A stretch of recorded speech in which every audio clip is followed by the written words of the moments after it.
The Green Bay Packers, they're struggling, Green Bay Packers, Colin. 2 brutal losses. I mean, couldn't do anything against the Eagles. And they scored 13 points against the Carolina Panthers in a bad loss. So, yeah, if you're keeping track at home, that's 20 total points at home in the last 2 weeks. Here's Jordan Love talking about the offensive woes. We're right there as an offense, and it just comes down to those small details that are, I think, holding us back. But, we have everything we need on offense. We got the right players. Obviously, we've got some injuries, but we still got the right mindset. We just got to find ways to focus more, hone in on those little details, and execute.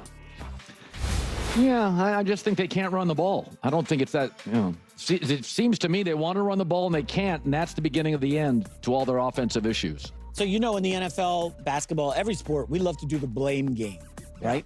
Yeah. Let me see your pie chart of the blame game for the Green Bay Packers. I know Micah Parsons is angry at you, so choose your words carefully. But, what's the problem here? This was a team 2 weeks in that everybody thought they're going to the show. They can't run the ball.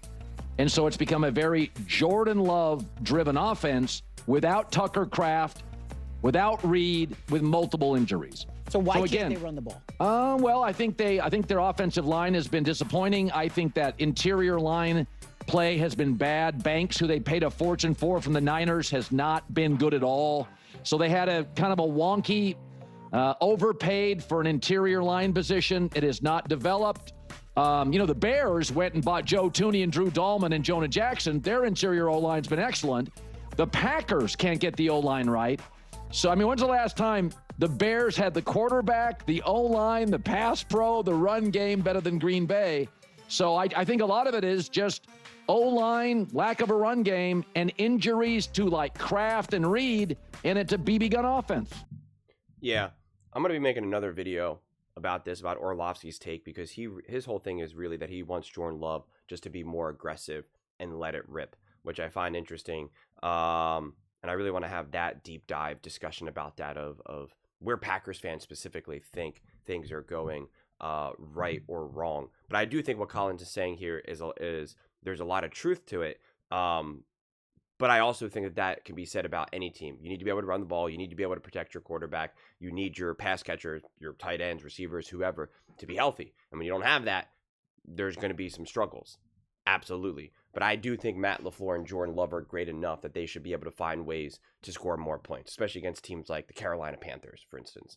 And there are times that Jordan Love, that the plays are there that Jordan Love is just missing, but then there's also times that Matt LaFleur's play calling, you can just be like, this is obviously so predictable that the Eagles defense knows exactly what they're about to do here. But to also be fair, to defend Matt LaFleur, he is very much a run-first coach. He wants to build his offense from the run game, and he's been struggling to do that. And I think that's disrupted Matt LaFleur a bit. And the reality is that Matt LaFleur is still a young coach. He's still learning, growing, and evolving. Make no mistake about it, it took over a decade for Andy Reid to become the true great coach and the versatile coach that he became. It takes time. It takes time for McVay, Shanahan, LaFleur. Just because you're a great head coach early on in your career doesn't mean that you still don't have plenty of room to grow and evolve. And I think it's something that Matt LaFleur has to get more comfortable and more versatile doing.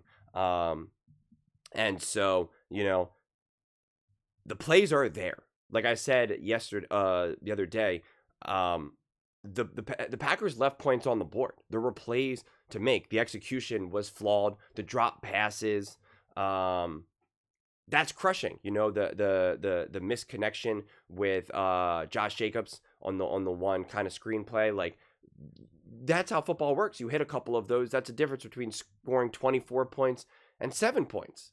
It is that's the difference. It's just a couple plays. A couple plays in football are everything. The Eagles made their one great play, 2 great plays. The Saquon Barkley spin move, and then the catch to Devontae. Boom.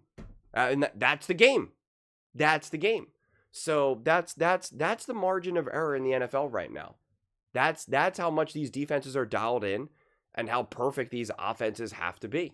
You got to execute. And so you can't just say, oh, well, what do you want Jordan Love to do? Oh, what do you want this offense to do? Their O-line and the injuries. It's not that either. That's part of it.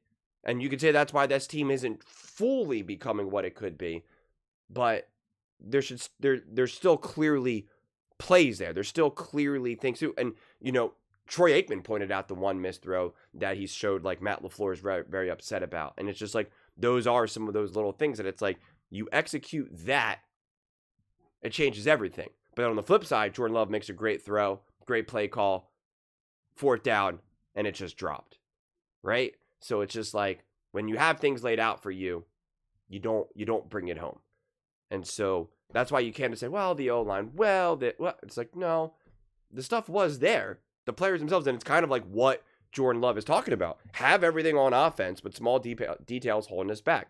I think that's actually probably pretty valid. Now, could they reach their full potential without a craft and a better O-line? Probably not. Doesn't mean that they can't win. Doesn't mean that they can't win a Super Bowl, but to like really unlock this team. But it's still there. It's still clearly there. But those are just my thoughts. I'd absolutely love to hear yours. Let me know your thoughts in the comments below. I read every single comment, so whether you agree with me or disagree with me, either way, let's get in some discussions, let's get in some fights, but ultimately, let's just have some fun. And please do consider subscribing. We are building an amazing community here, and absolutely love to see you part of it. I want to build something that we all genuinely feel connected to, something that we're really excited to be part of. I think we're well on our way to doing it. Please don't forget to give this video a thumbs up, as it really does help with the visibility and the algorithm. Thank you so much. See you next time.